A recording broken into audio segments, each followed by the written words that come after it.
Well, let me tell you, I think I brought this out before, but it bears witness to say it again now. I knew a guy many years ago.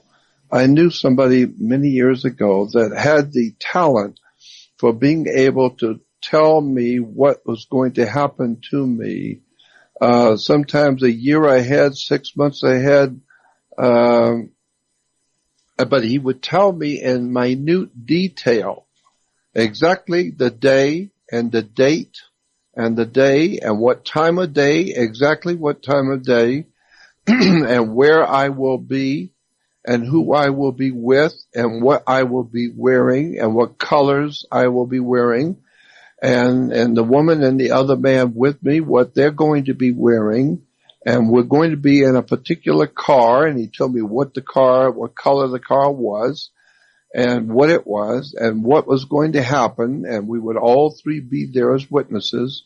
And then he would tell me, here's what the girl is going to say, and when she says this, this, and that, you are going to say this, this, and that, and all of this in minute detail. And be damned if a year later, at that exact date that he said, at that exact time that he said, I'm in the car that he said I would be, and everything he said was exactly correct. And especially what I said, because I wasn't thinking of it at the time. And when the girl said what she did, I came back and said what I did, not thinking or realizing that's exactly what he said I was going to say. I just said what he told me a year ago I was going to say. And so when I tell people that there is someone in the world that can do that and tell you in detail what's going to happen to you a year to 2 years ahead of time, people will then ask me the wrong question. The first question comes to the mind is, how in the world can he do that? How is that possible? But that's the wrong question to ask. The correct thing to ask is the mere fact that he can do it. What does that tell you about your freedom in your life? What does that tell you about your life that you are living today? That if someone can tell you 2 years ahead of time and give you the exact day, month, day, and hour, and what you're going to be wearing and what you're going to say and what's going to happen, and it all happens exactly correct, what does that tell you about your human life on the earth and the so-called your human freedom? What does that tell you about human freedom? It implies, obviously, you don't have any freedom. You may think you have a freedom, but if someone can tell you in exact detail 2 years before, that implies that there's some kind of a computerization of life in this universe, some sort of a computer. I'm just using that because your brain is a computer. And your body, your physical body, is a biological battery. And that's why if you go to jail, they're going to put you in a cell because your body is a biological battery. And that's what we call batteries, is a cell.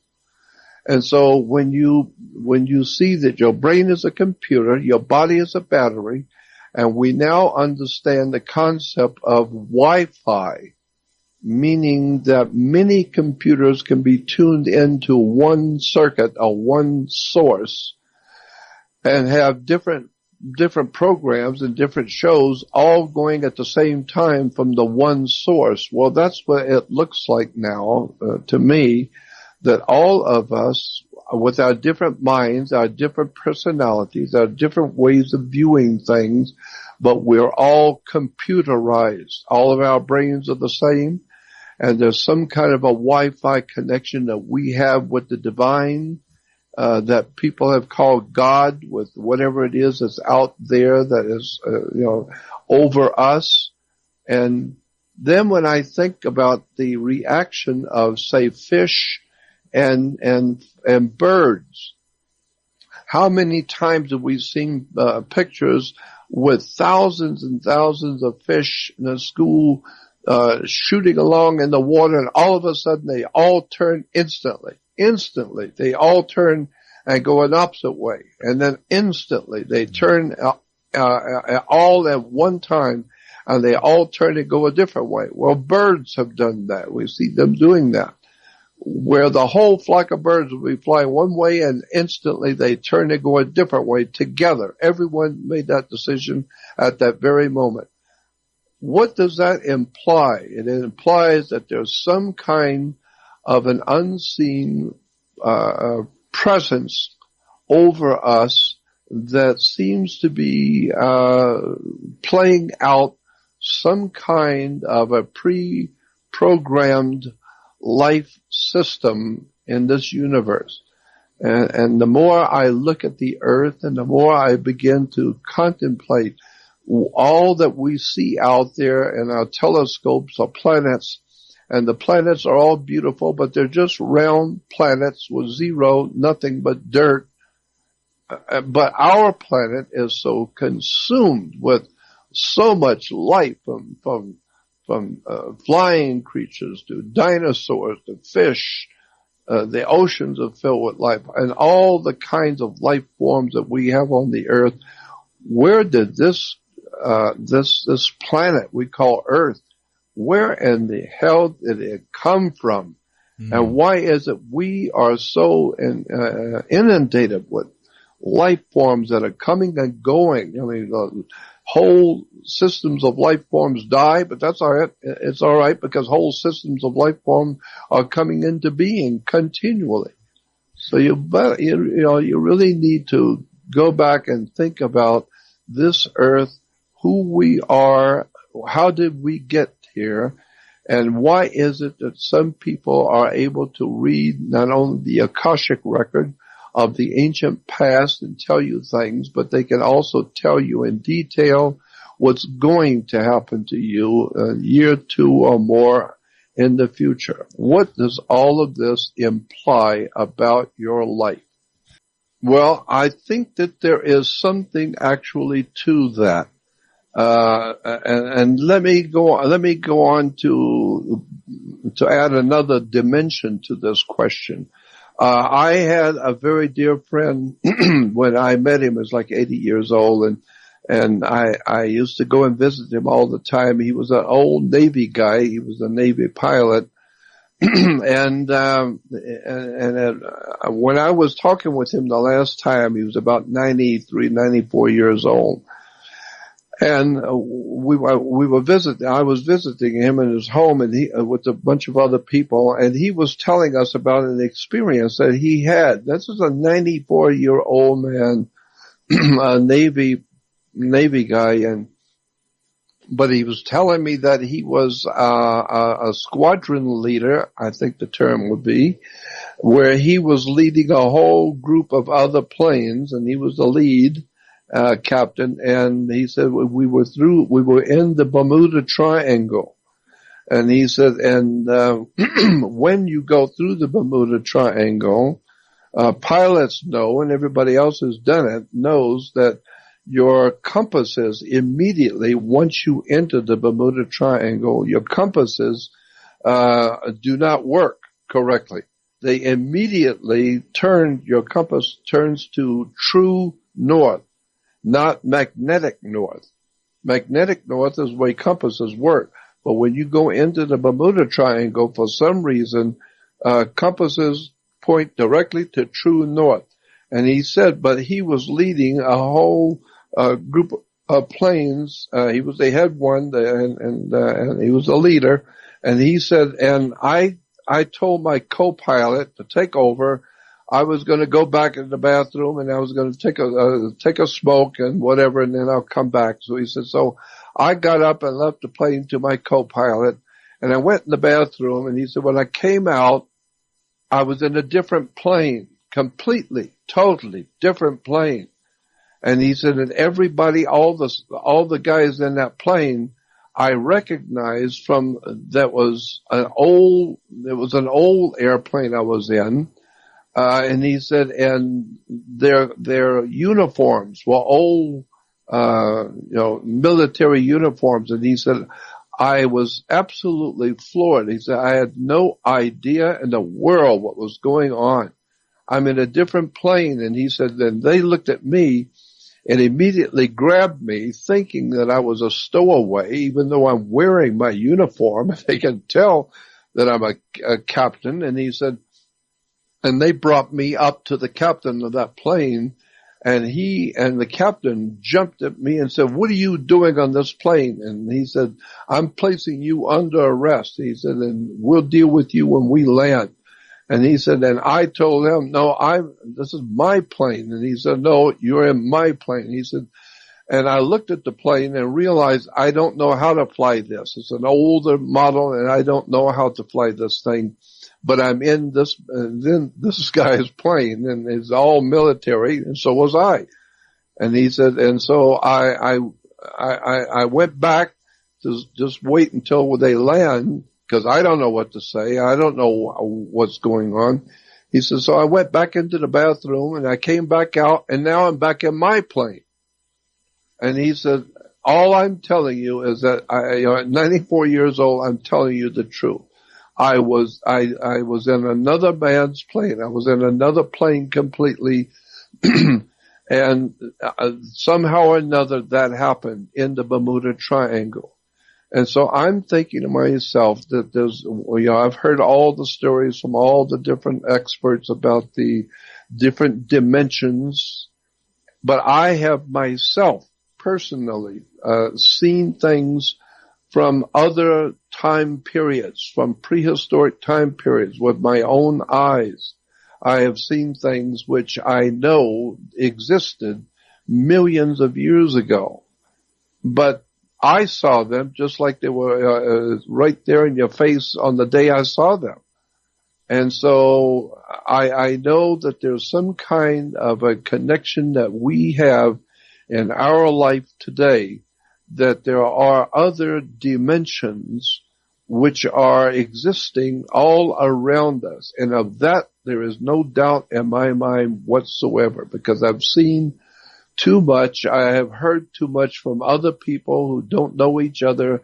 And I've talked to people around the world, and I've heard so many stories of people who are in this dimension, but experienced something in a dimension which was 1,000,000 years ago. And so a classic example is the day in Los Angeles that it had been a rainy week, and I knew that the air would be very clear. And so I got up very early in the morning, and I drove up to the Griffith Park Observatory, which is on a high mountain overlooking all of Los Angeles in California coast. And I went up there because I realized it's going to be crystal clear and beautiful, and I want to see Southern California, early in the morning when the sun comes up. And I parked the car, and I was the only one. I was the very first one when they opened up the road to the observatory. And I seemed to be the only one there at the time. And so I walked out to the observation deck overlooking Southern California by myself. And I'm standing there looking as far east as I could, way out into the east, which was out by San Bernardino, which was, I don't know, maybe 50 or 100 miles out from Los Angeles. And there was some really heavy white clouds out there in the horizon. And I saw a little black dot on that cloud, and it was very distinctively little black dot. And I thought to myself, anything that I can see from out 50 miles away as a black dot must be big. I'm wondering, what in the world am I seeing that far away?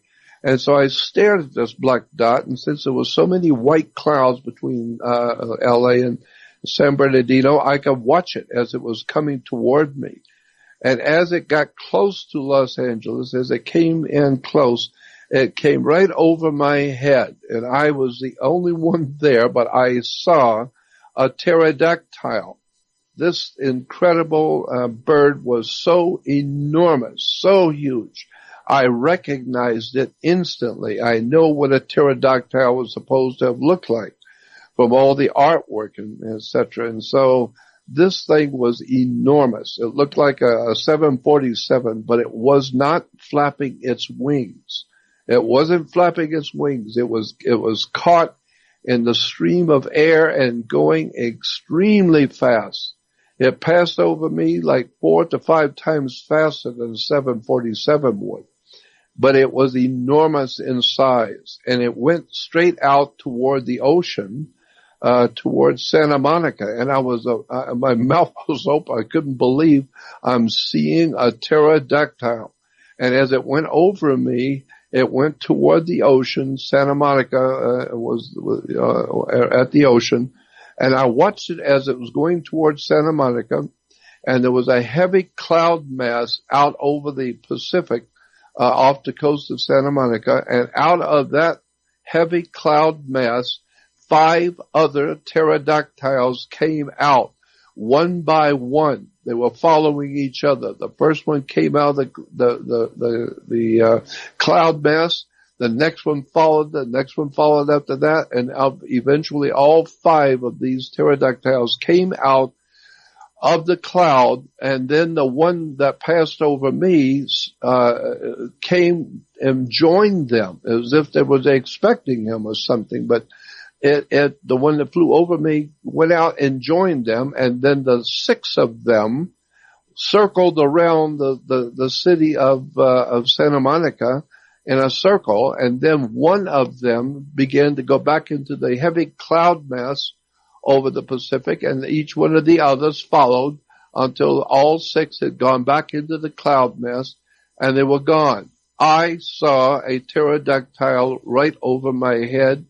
I watched him as he joined 5 others. It matters not what anybody thinks or what anybody believes. I'm just telling you what I saw.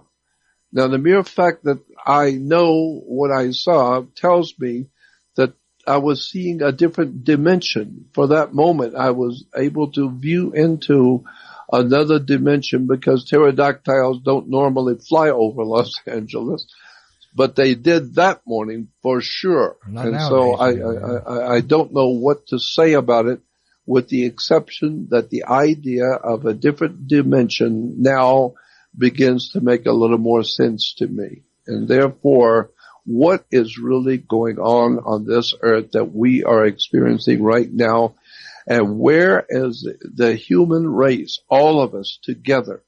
What is actually going on in the world around us that we do not know anything about, and that we are going to experience soon? Something incredibly large, overwhelming. I don't know if it's evil or good, whatever it is, something is happening to the whole human family. Mm-hmm. And I am very concerned. I don't know what it is that's happening to our world. I do believe that there's a higher power in the universe that men have called God. I don't have any problem with a higher dimension of reality controlling our world. That makes sense to me. But I'm just saying, the earth you live on and the things which have happened on this earth that have no explanation whatsoever, and if you want to look at some of that stuff, just get the book, The Complete Works of Charles Fort. That is an extraordinary book. You can get it today. Just order it from your bookstore. Or you can go on my website, Jordan Maxwell Show, and you will see recommended materials. Click on it and find the book, Complete Works of Charles Fort. Click on it and it will take you to Amazon to buy the book. You really need to get that book. Complete Works of Charles Fort. In that book, a very thick book, it's actually 3 books in one. The man Charles Fort, back in the 40s, 30s and 40s, he began to research all of the strangest phenomena which has happened on the earth that no one can explain. That was the important part of his book.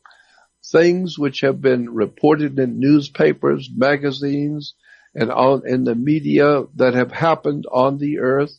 and he would document and footnote each paragraph, where he found the article, what newspaper, what date, what page. The footnotes are incredible, that in case you want to go back and do the research on it, he told you exactly where he got the story. But the idea is, in the book, Complete Works of Charles Fort, he explains extraordinary stuff which has happened on the earth that nobody can explain. My feeling is that I've heard and actually with my own eyes seen too much in my life. My life has been filled with extraordinary experiences, and so I just have to look at the whole of my life's experiences. And so much of it is unexplainable. Why I would be in a place and see what I saw and have the experience that I did that no one else saw. And then have people tell me in minute details something 2 years ahead of time that happened precisely that way. And then seeing, wasn't just a pterodactyl. I've seen some incredibly strange things that are not of this world, but I was wide awake and looking at them. And I know that there's just a lot of things going on this earth. And again, go back to reading Charles Fort's book and you'll see it's just thousands of strange things have happened. Let me give you one example from Charles Fort's book. It's just off the top of my head, but it was the one that I remembered. That it said back in 1860s, I think it was 1870s, in London, England, it snowed very heavy one night. And the next morning, according to the newspapers and the magazine articles that talked about it, the next morning when the sun came up, London was covered with a blanket of snow. And from one end of the city to the opposite end of the city was one set of footprints. They looked like about a couple of inches, maybe 2.5 inches to 3 inches long, about 1.5 inches wide, of a little footprint of some sort, but it walked all the way across London in the snow. One little tiny footprint, whatever it was, walked all the way across of London in the snow. But the crazy thing is that the line it walked in was so straight, it was a laser line. Whatever this thing was, when it walked, it came to a rock, it would go over the rock. If it came to a house, it would go up the side, go under the eave, walk across the roof, walk down the other side of the roof, then down. And so it walked in a perfectly flawless straight line across London, a little tiny feet walked across London in the snow. Now, what caused it? Nobody knows. How do you explain it? Nobody has in court and could explain it. It's just there. Now, what are you going to do with it? Another story that came out of Charles Fort was about a city that and this is a long time ago I read this, but it stuck with me, that there was a city in California, in mid-California, in this little Mickey Mouse town in mid-California, twice in history, in the 1800s, there would be a crystal clear day with not a cloud in the sky, sun's out, and huge boulders weighing tons apiece. Some like 1 and 2 tons apiece, huge rocks and boulders would fall out of the sky onto the city. But it would take all day for them to fall. They weren't falling at a normal rate of speed. You could sit there and watch them all day coming, and they would take a long time till they finally came down. And just as they would touch the earth, they would begin to bury themselves in the earth, and the dirt and the earth would blow up around it as it was, being impacted by these boulders. And when it was all over and it's all settled, the boulders were sunk into the ground as exactly the way they would be if you had dropped it out of a plane or a helicopter, whatever. It was dropped into the ground just exactly the way it would be. The dirt was flown around it just the way it normally would. But it would take all day for these boulders to come down, and people were standing and watching them fall out of a crystal blue sky, period. And then when I talk about little stones, no, we're talking about boulders, big ones. And well, where did they come from? We don't know. And how do you explain this? Nobody can. That's why we don't talk about it. We don't talk about things we can explain, because it would imply that you're a fool and you don't know the answers to things. And so that would make you look bad in the public eye if it's something that you can see with your own eyes and can't explain it. Well, scientists don't talk about things they can't explain. They don't even relate to it. They don't even talk about it. Why? Because they can't explain it. And if they tried to explain it, you would show them to be imbeciles, because they don't understand what they're talking about. They don't know how to explain it. And so therefore, now you're seeing that they're just people like everybody else. Scientists are no more smarter than anybody else. And so if they can't explain something and they didn't find it, then they don't want to talk about it. Well, I'm the kind of person, I'm fascinated with the world of the occult, the unseen world that's all around you. People and places you are experiencing. We have all kinds of strange experiences. And I've talked to people, and every now and then somebody will tell me, well, just like you just did. They will tell me about their experience. And these are military people. These are very important people, doctors. These are people of means, people, important people in this world. But because I'm talking with them, they'll begin to tell me about experiences they had that was challenging to their imagination, things that they saw and experienced. So I'm just saying all of this to basically say this. The world that you live in is not what you think it is. It's far, far more serious and actually frightening if you really look at what has happened and how there is no explanation, no matter how smart you might be.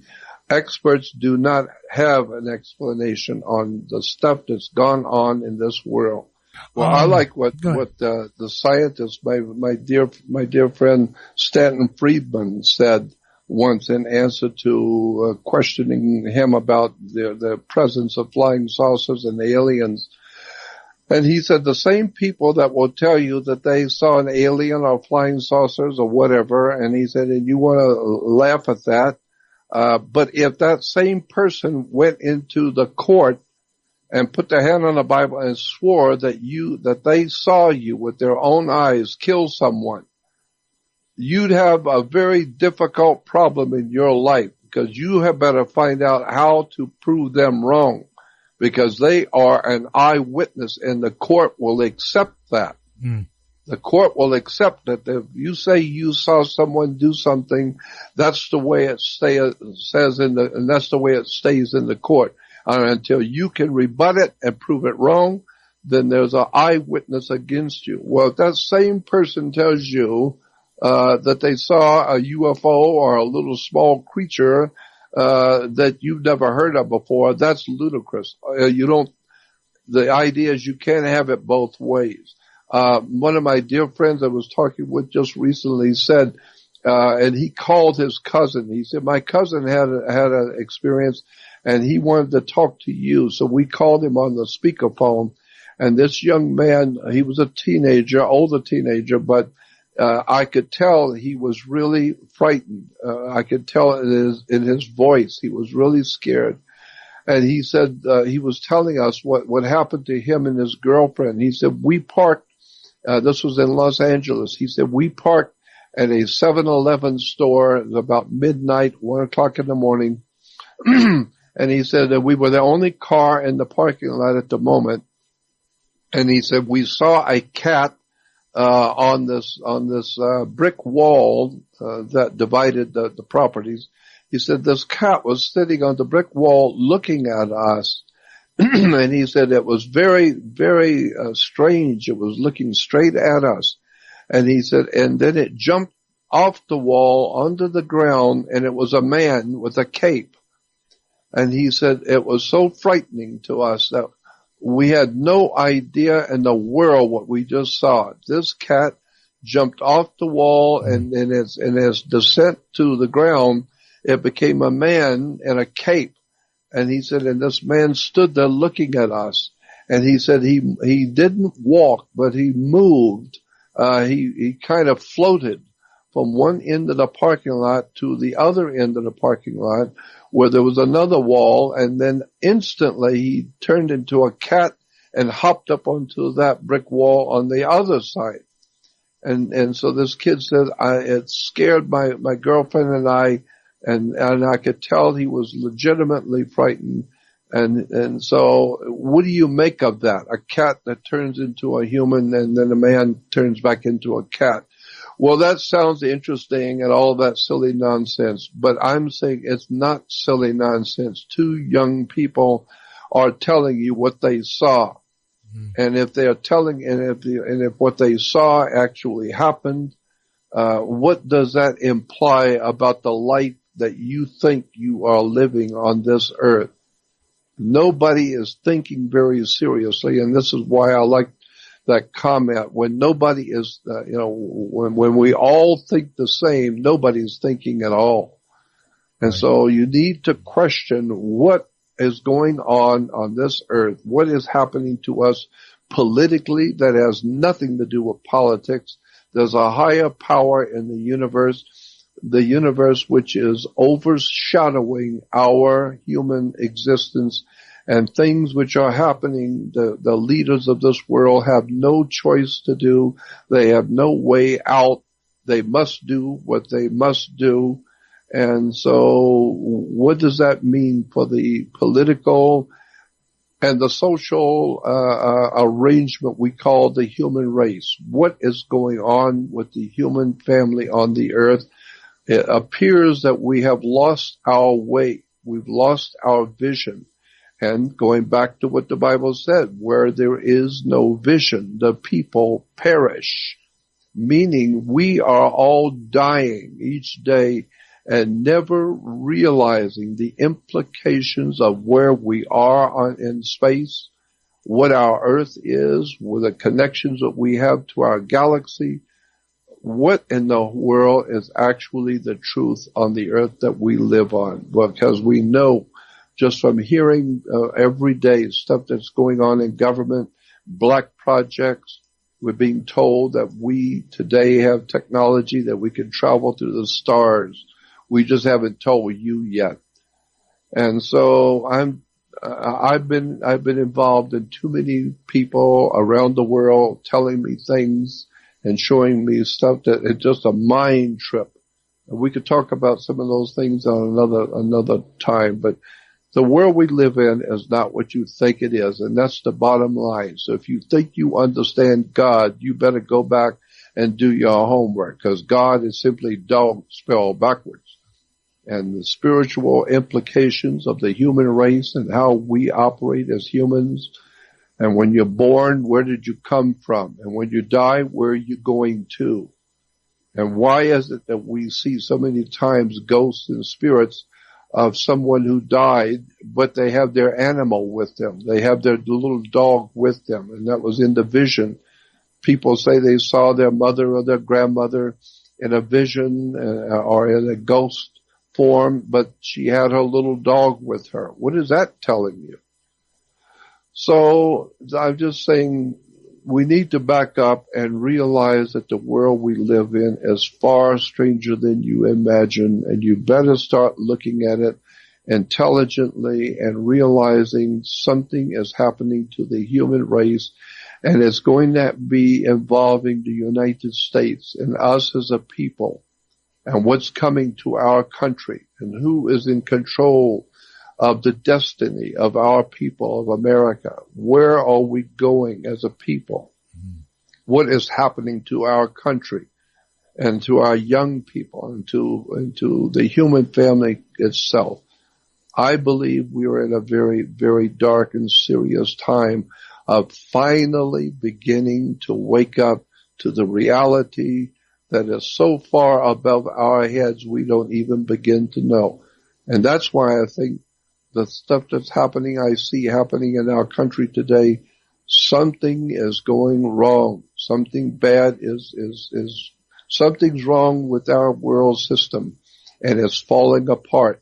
When you have, especially Christians will volunteer that what I'm talking about is demonism and devil worship, etc., and that all of these silly things that I talk about, seeing pterodactyls and all of this is a bunch of foolishness or demonism or devil.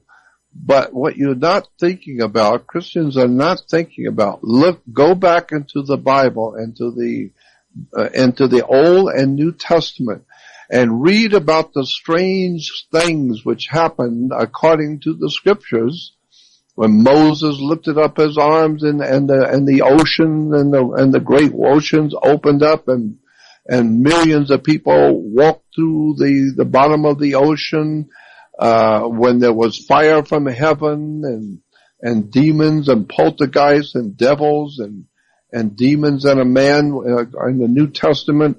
And all the strange things which God supposedly did with changing the Nile and making it go to changing the Nile into blood and resurrecting people from the dead. All of those strange things which are powerful stories, but God doesn't do that anymore. He's not doing anything anymore. Why? But when you do have experiences and you do see things today, that's of the devil.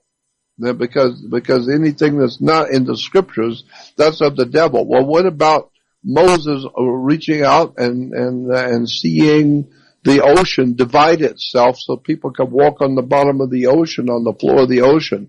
But for some reason, God's not doing that kind of thing anymore. He doesn't do any of those spectacular things in the Bible. He's not doing that stuff anymore. He's out of the business. And I wonder why. What are you talking about? That there was, all these incredible experiences that people saw in the Bible and talked about, where they saw demons, they saw angels, they saw great things in the book of Revelation in the heavens. And you talk about the signs in the heavens. Well, yeah, there are 12 signs. They're called the signs of the zodiac.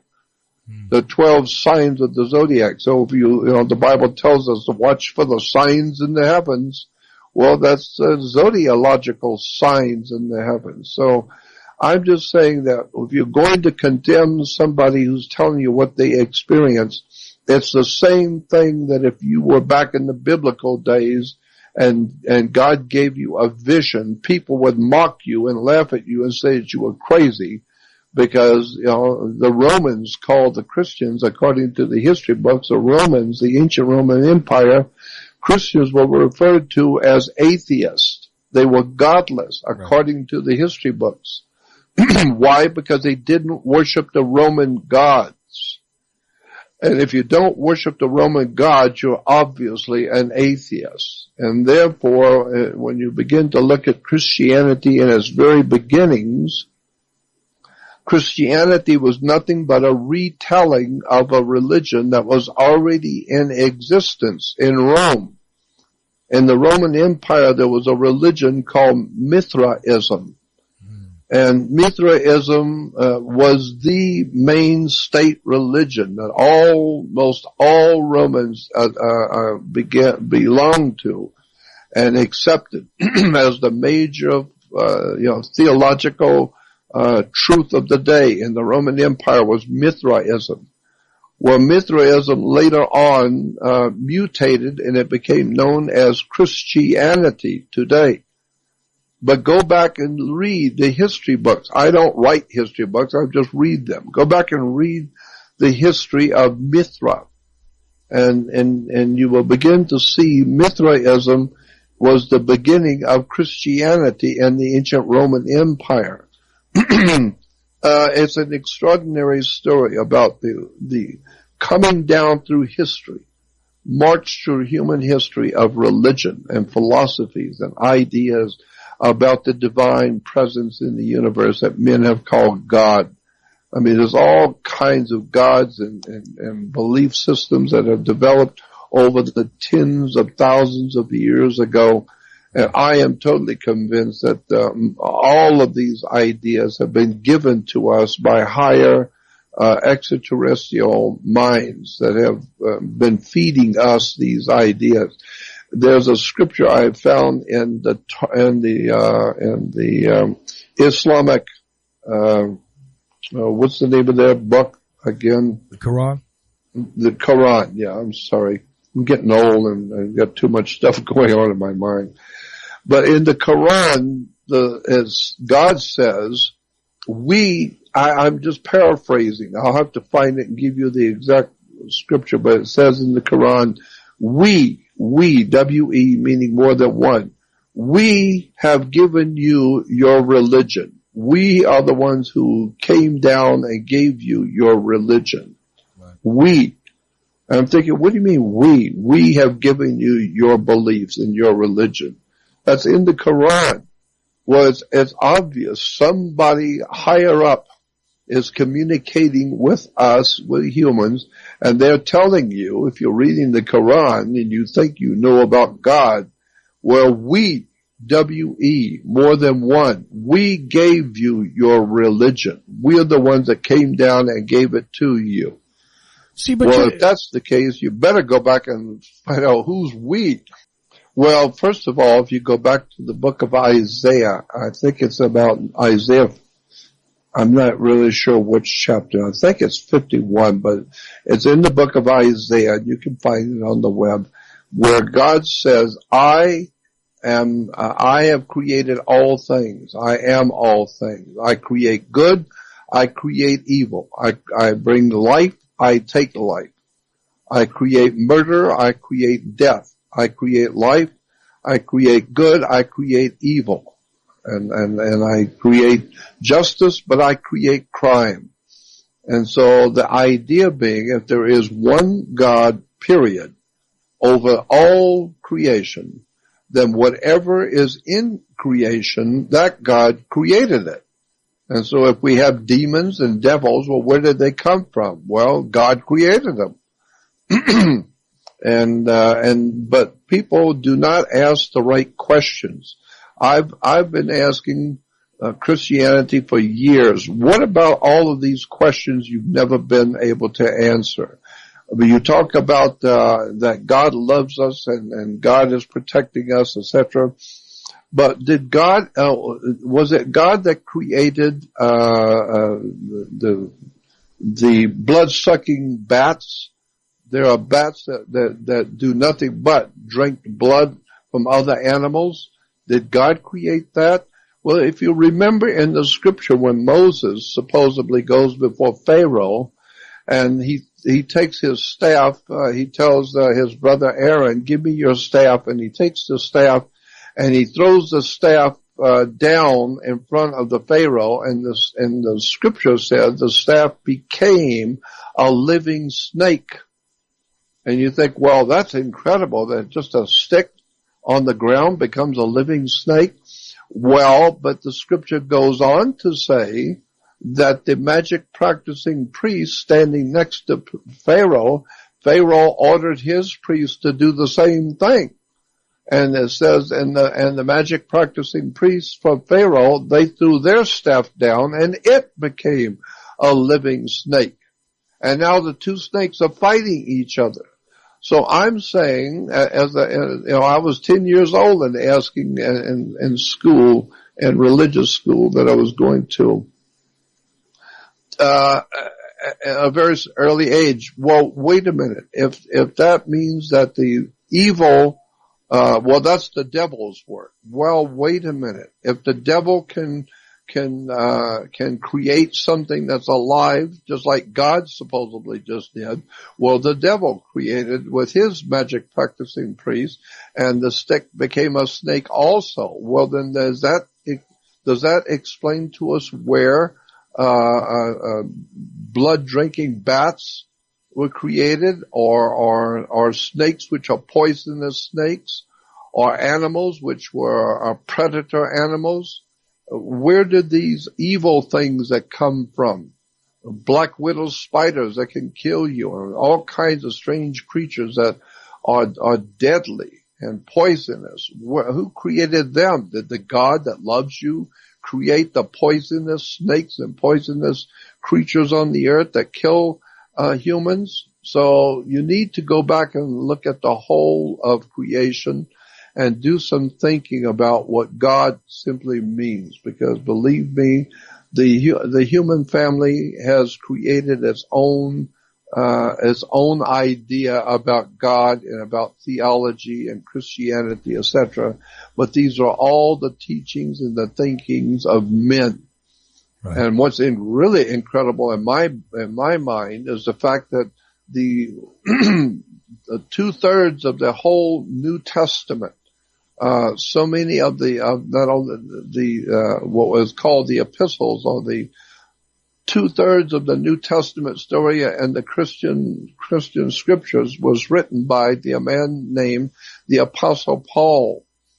Well, the Apostle Paul was actually referred to as Saul of Tarsus first, and later when he began writing for Christian scriptures, he became known as the Apostle Paul. But Saul of Tarsus, and even as the Apostle Paul, he was not a classic Christian. He never saw Jesus. He was never taught by the apostles. He had nothing to do with the original Jesus. He was what is called a Gnostic, and he was a Greek Gnostic, and the things which he says in the scriptures is Greek Gnosticism. And it can be traced back to the ancient Egyptian Gnostic religions. So the Apostle Paul, that Christians look forward to as being the writer of 2/3 of the whole New Testament story of Jesus, was not a Christian. He was a Gnostic.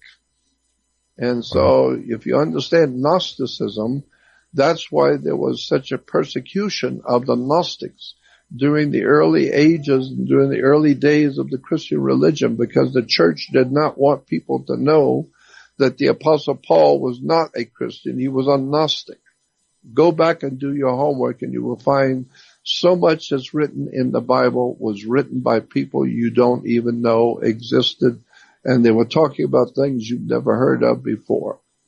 So I'm just telling you that the entire story of Christianity and religion in general requires you to disconnect yourself from your personal religious belief and start doing some thinking on your own. Why is it that God does not provide the incredible miracles he did all through the Bible in the Old Testament, New Testament, but he doesn't do anything like that today? And so many of his prophets were seers and fortune tellers that could tell the future and see the future and all of that. Well, that's fine, because they were working for God. But if you do that today, you're obviously a devil worshiper. So I'm saying, no, somebody better go back and start educating themselves, because the world you live in is the same world it's always been. Something is going on this earth, and you have no idea what it is. There's about 18 to 20 books. It's on my research website. I've named them and give you examples on my Research Society website if you join.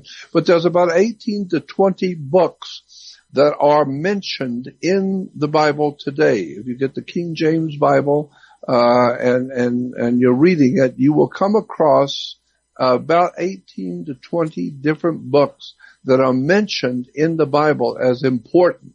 Scriptures in the Bible say, and always remember that the book of so-and-so and the book of this and the book of that.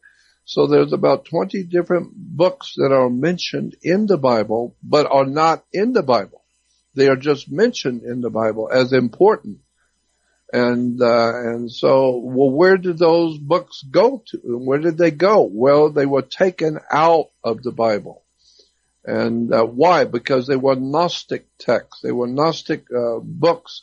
the founding fathers, a long time ago after the Catholic Church had their great discussions and seminars where they discussed the scriptures, they decided that there's about 20 books in the Bible that they wanted out. They don't want to take it out and just forget it. We don't want to talk about these books.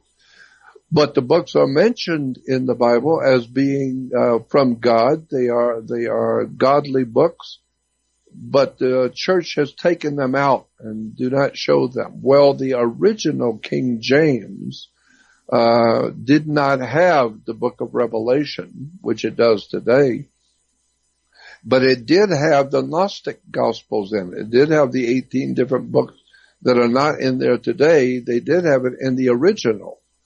And then if you go back and look at the history of the King James Bible, over and over and over again, the book of Revelation was taken out and then later on was put back in. No, later on it was taken out. No, later on it was put back in. Back and forth, I don't know, maybe 8 to 10 times. The book of Revelation was taken out of the King James Bible because they said it was nothing to do with Christianity at all. It has nothing to do whatsoever with the classic Christianity. So we take it out of the King James. And later on, a few years later, they said, no, this is obviously from God, so we put it back in. So the book of Revelation itself has been taken out and put back in at least 8 to 10 times. And there's about 19 books that have been taken out, period, that nobody knows about, but they're actually mentioned in the Bible. So I'm just saying, go back and do your homework if you want to talk about religion. I've been looking, well, first of all, let me say that I'm not the world's foremost expert on anything. I'm not an authority or expert on anything. I'm just an ordinary man pursuing extraordinary knowledge. I'm fascinated with wisdom and knowledge and where things come from. And I have a character flaw, and that is that I want to question everything I am seeing and hearing, because I'm well aware now that I would say a good 95% of the world that I live in is now being proven to be false and deceptive and lies and corruption. And virtually everywhere a human being on the earth turns, there's lies and deception and people trying to take advantage of you and selling you something. So I've always been interested in the world of the occult. And the word occult simply means to hide something. So if you put your hand in your pocket, it becomes definition in a dictionary as your hand is now occult, because the word simply means hidden. And so anything which is hidden from sight is an occult thing. And so this is why I have come to see, after some 59 years, I started back in 1959 as a kid, 19 years old, but I was already well aware that there was another world existing with our world. I've already had too many experiences at 19 years old to not know that there was other world entities here on the earth. There were extraterrestrial or other entities here on the earth which were smarter than we are, which you cannot see, which different religions call ghosts and demons and spirits and poltergeists and God knows what else. There are all kinds of names for what I'm talking about. But I knew that there was another world existing with the one I'm in, and I had a very high respect for it. And I wanted to learn about it, not from it, but I wanted to learn about it. That is precisely my feeling. That's what I grew up feeling as a kid. Why don't people actually examine what it is they believe and where it came from? But as a child, and see, that's why the Jesuits and the Catholic Church have a famous saying that they have said that give me a child till he is 7 years old, and he will be mine forever. Meaning that from the time you were born to until you're 7 years old, you have just, because you're a child and you don't understand, you rely on the adults to feed you. You rely on the adults to tell you and to show you. And you're just a little child growing up. And so you're learning. You make mistakes and you misunderstand. But there's also a beautiful innocence about a child that begins to question why things are the way they are, and you talk to the adults and they will tell you and explain it to you. But the problem is that the adults do not have the education, the background, the experience, or anything else that's required, including to be intelligent, to give you as a child the correct answer. And so you grow up understanding the world from what your great uncle used to say, or what your mother told you, or what your grandfather has said about it, and what your friends at school thought. And so you grow up with all of these opinions. Everybody's got an opinion. And then you listen to all the experts. And one thing all the experts have in common is they all have a different opinion. And then one day you finally wake up and find out, no, we're all just humans. And as humans, we don't know what we're doing. We haven't got the faintest idea what anything means. And even when we go to college and university, they're just telling you what somebody wrote in a book for you to get a work permit, for you to go to college, spend tens of thousands of dollars to go to university to learn something, to get a degree. And you better look at that word, a degree. And so why do you get the degree? So that you can get a good job, so that you can make money and live well. It's not because you are extraordinarily brilliant mind. No, you need a job. So you go and get a degree so that it's a work permit. And ultimately, one day when you're old like me and you're 78 years old, broke, living in one room with nothing, it finally begins to dawn on you that the world that you have come into, that you were born into, is made up of human ideas, human concepts and belief systems that have been around for thousands of years. And the more we change, the more we stay the same. We're still buying into the same old stories that our ancestors did. And the bottom line, at the end of the day, if you're intellectually, and catch that, intellectually honest, which most people aren't, but if you're intellectually honest, you will understand that whatever it is that you believe, whatever it is that is important to you in your life, it is basically depends on where you were born, where you happen to have been born. If you happen to have been born in Russia, then you will probably be looking at things from a Russian Orthodox viewpoint, or the way your family, taught you. Or if you were born in Alaska, then you would, you would take on the culture of the people in that area, the Eskimos and their theology and beliefs. Or if you were born in China, then you would have a Chinese viewpoint on things. And if you were born in England, then you might be a Christian or an atheist or whatever. But your belief system is based on where you happen to have been born. And since you didn't have any choice about it, you came into the world wherever it is you came in. And you had all of those people around you explaining to you the way life really is. And if you don't go anywhere, if you don't travel and see the world, the rest of the world doesn't believe what you thought you believed.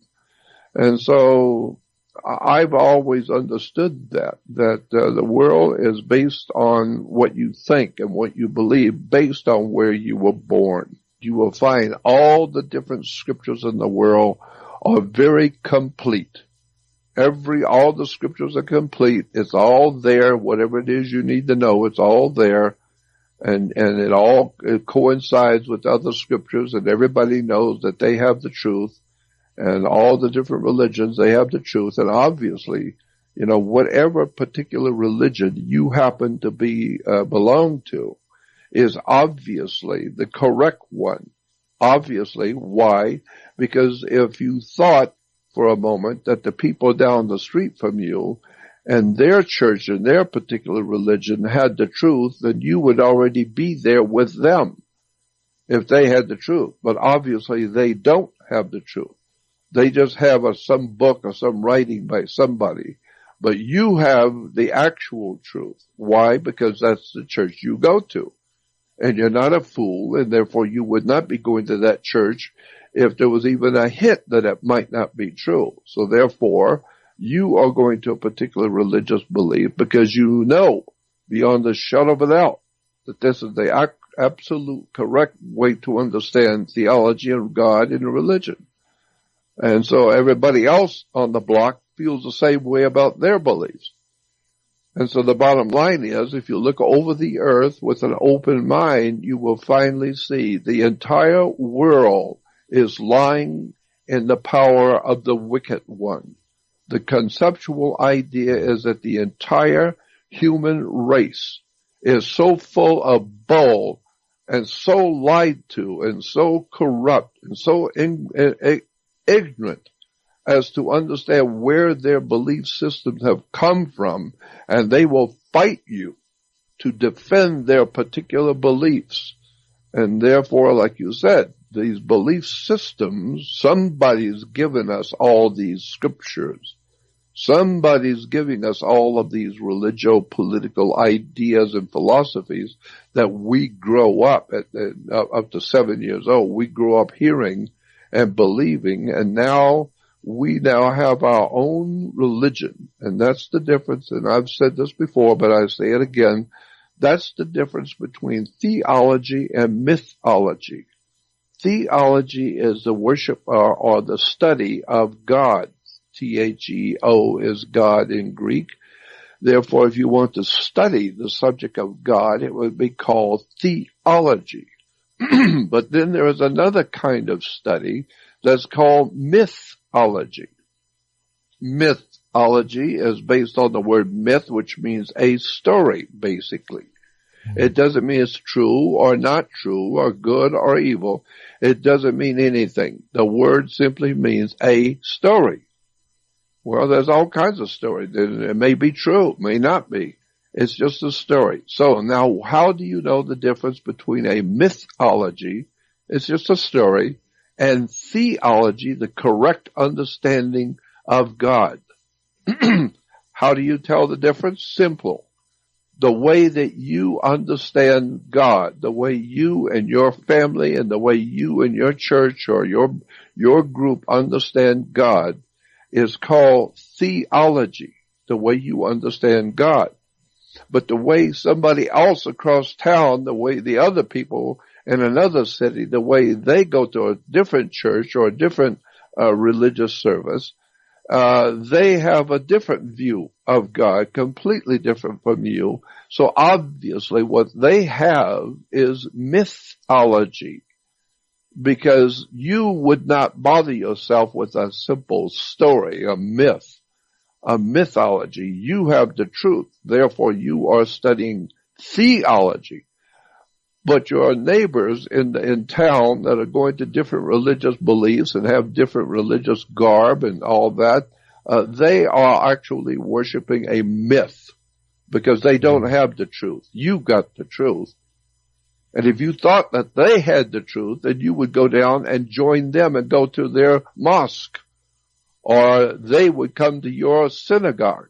And so people don't realize whatever it is you think you believe is because that's what you believe. Thank God it's not what everybody else believes. And so everybody who accepts things, like their fellow man, everybody wants to be accepted. And this is another problem the human being has, is that as a child, especially, you can relate to this. As a child, when you're in school, though you don't want to have to be called upon by the teacher to answer a problem she's put on the blackboard, and she calls you and you didn't do your homework, or you don't understand it as a child, you don't understand what's being said. And so she calls upon you to explain to the class what she's written on the blackboard, and you explain how you get this answer. And you don't know what children do not like, and adults don't like, but especially humans don't like, being laughed at and mocked in front of an audience by their fellow man because they don't know something. That's why most people are not willing to open their mouth and say anything in public. They have an inferiority complex. They don't want to be mocked and laughed at because they sound ignorant, or they make silly statements that are not true, and then people laugh at them. So we humans don't like to be mocked and laughed at because we don't know what we're talking about, and we don't like being chastised in front of an audience. Well, adults are the same way. They don't like having to stand on their own by themselves against their fellow man and say, you're wrong. What you believe is not true. You're wrong, and here's why. And you stand up, and then you get fired from your job. You lose your employment. Right. And then the next thing you lose is your wife and your family. And then you lose your friends. And later on, when you're 90 years old, you just lose your mind. Why? Because you stood up against the powers that be. You stood up against the system. And so most people don't have the courage to be intellectually honest and stand by themselves against the whole world, because the truth, if represented by one person, is still the truth. And so we see that this is what's going on in the world today. All the different religions and all the different philosophies and political parties, and there's nothing but chaos. And that's why the Freemasonic order has that famous insignature, Ordo ab Chao. Ordo ab Chao is a Masonic term which means order out of the chaos. And so the idea being is to create chaos, create all kinds of belief systems, ideas, write all kinds of books. And you got millions and millions of people who will follow it. Why? Because that's the way children are. Children in a schoolyard, whatever the teacher suggests, and one child does it, all the other children want to do it. Before you know it, we're all Democrats. And then later on, we're just like a flock of birds. All of a sudden, instantly, they fly in a different direction. Now we're all Republicans. And then now we're all doing this, or we're all doing that. We're all going to the football game together. And we're all going to cheer the right team. So all I'm saying is that if you're an individual who thinks and who questions and who actually has something called intellectual honesty, meaning look at what a thing is and admit it in public, then you will begin to see that all the different religious ideas and concepts have been given to you, like that scripture in the Quran says, we gave it to you. All of your scriptures, we wrote it, and we gave it to you. And we're smart enough to know how to manipulate you, because we're not from this world. We're from another world. We're far smarter than you are. And you know us as demons and devils and spirits and ghosts and poltergeists and jinns. Whatever it is you want to call us, we're not from your world. We're from something called another world that's called the preternatural. The word is not supernatural, but preternatural, meaning not of your world. That the angel came, the angel Gabriel, the angel Michael, the archangel, they came and they gave a message to this great prophet, and he wrote it down, and he became famous.